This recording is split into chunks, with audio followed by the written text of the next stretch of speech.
ನೋಡಿ ಫ್ರೆಂಡ್ಸ್, ಚೌಳೆಕಾಯನ್ನು ನಾವು ಸಣ್ಣ ಸಣ್ಣದಾಗಿ ಕಟ್ ಮಾಡಿ ಈ ರೀತಿಯಲ್ಲಿ ಇಟ್ಕೊಂಡಾದ್ಮೇಲೆ ಅದನ್ನು ನಾವು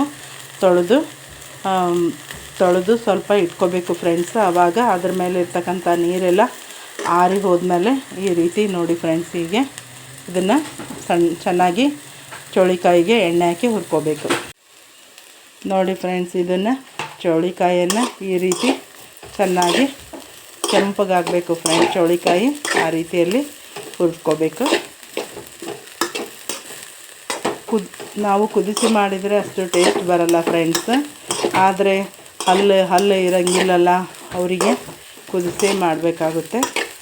ಮತ್ತು ಚಿಕ್ಕ ಮಕ್ಕಳಿಗೂ ಅಗದಿ ಸಣ್ಣ ಮಕ್ಕಳು ಇರ್ತಾವಲ್ಲ, ಬಾಲ ಮಕ್ಕಳು, ಅವ್ರಿಗೆ ಕುದಿಸಿದ್ದಾದರೆ ಸರಿ ಹೋಗುತ್ತೆ. ಮಧ್ಯಮ ಏಜ್ನವ್ರಿಗೆಲ್ಲ ಈ ರೀತಿ ಹುರಿದು ಮಾಡಬೇಕು ಫ್ರೆಂಡ್ಸ್. ಹುರಿದು ಮಾಡಿದ್ದು ತುಂಬ ಟೇಸ್ಟಿಯಾಗಿರುತ್ತೆ. ಯಾವುದೇ ರೀತಿಯಲ್ಲಿ ನೋಡಿ ಫ್ರೆಂಡ್ಸ್, ಈ ರೀತಿಯಲ್ಲಿ ಚೆನ್ನಾಗಿ ಕೆಂಪಗಾಗೋವರೆಗೆ ಹುರ್ಕೋಬೇಕು. ನೋಡಿ ಫ್ರೆಂಡ್ಸ್, ಇವಾಗ ಎಣ್ಣೆ ಹಾಕ್ಕೊಂಡಿದ್ದೀನಿ, ಸಾಸಿವೆ ಮತ್ತು ಜೀರಿಗೆಯನ್ನು ಹಾಕ್ಕೊಂಡಿದ್ದೀನಿ. ಅದೆಲ್ಲ ಚಟಪಟ ಅಂತ ಇದೆ. ಇವಾಗ ನಾನು ಅದಕ್ಕೆ ಹೆಚ್ಚಿಟ್ಟುಕೊಂಡಿರ್ತಕ್ಕಂಥ ಹಸಿ ಮೆಣಸಿನಕಾಯಿಯನ್ನು ಹಾಕ್ಕೊಳ್ತೀನಿ. ಆ ಹಸಿ ಮೆಣಸಿನಕಾಯಿ ಸಹ ಸ್ವಲ್ಪ ಬಾಡಿಸ್ಕೋಬೇಕು ಫ್ರೆಂಡ್ಸ್.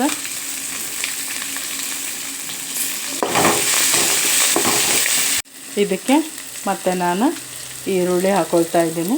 ಹೆಚ್ಚಿಟ್ಕೊಂಡಿರ್ತಕ್ಕಂಥ ಈರುಳ್ಳಿ ಹಾಕ್ಕೊಳ್ತೀನಿ ನೋಡಿ ಫ್ರೆಂಡ್ಸ್.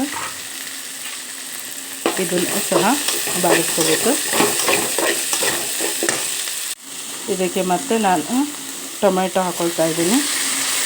ಇದನ್ನು ಸಹ ತಿರುಗಿಸ್ಕೊತೀನಿ. ಇಲ್ಲಿ ಹುರಿದಿರ್ತಕ್ಕಂಥ ಚೌಳೆಕಾಯಿಗೆ ಉಪ್ಪು ಹಾಕ್ಕೊಂಡಿದ್ದೀನಿ, ಸಕ್ಕರೆ ಹಾಕ್ಕೊಂಡಿದ್ದೀನಿ ಮತ್ತು ಮಸಾಲೆಯನ್ನು ಹಾಕ್ಕೊಂಡಿದ್ದೀನಿ. ಚೌಳೆಕಾಯನ್ನು ಹಾಕ್ಕೊಂಡಿದ್ದೀನಲ್ಲ, ಅದಕ್ಕೆ ನಾನು ಮತ್ತೆ ಮೇಲ್ಗಡೆ ಕೊತ್ತಂಬರಿ ಹಾಕ್ಕೊಳ್ತಾ ಇದ್ದೀನಿ. ಮತ್ತು ಇದನ್ನೆಲ್ಲ ಮೇಲೆ ಕೆಳಗೆ ಮಾಡಿ ಚೆನ್ನಾಗಿ ಕಲಿಸ್ಕೋಬೇಕು ಫ್ರೆಂಡ್ಸ್. ಇದಕ್ಕೆ ನೀವು ನೀರು ಹಚ್ಚಿಕೊಳ್ಳಾರ್ದೆ ಈ ರೀತಿಯಾಗಿ ತಿರುಗಾಡ್ಕೊಳ್ಳಿ.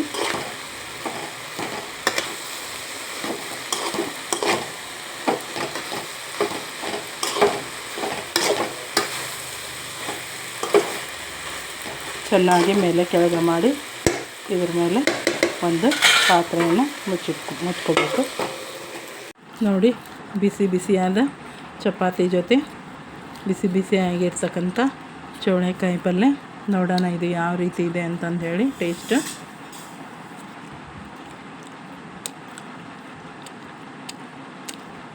ತುಂಬ ಚೆನ್ನಾಗಿದೆ ಫ್ರೆಂಡ್ಸ್.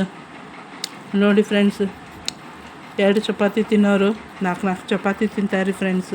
ಈ ರೀತಿ ಮಾಡಿದರೆ ನಮ್ಮ ಚಾನಲನ್ನು ಸಬ್ಸ್ಕ್ರೈಬ್ ಮಾಡ್ಕೊಳ್ಳಿ ತಪ್ಪದೆ. ಮತ್ತು ಈ ಒಂದು ವಿಡಿಯೋವನ್ನು ಶೇರ್ ಮಾಡಿ ಮತ್ತು ಲೈಕ್ ಮಾಡೋದನ್ನು ಮರಿಬೇಡಿ ಮತ್ತು ಕಮೆಂಟ್ ಮಾಡಿ. Thank you very much. ಮತ್ತೊಮ್ಮೆ ಹೊಸ ವಿಡಿಯೋದೊಂದಿಗೆ ಭೇಟಿ ಆಗ್ತೀನಿ.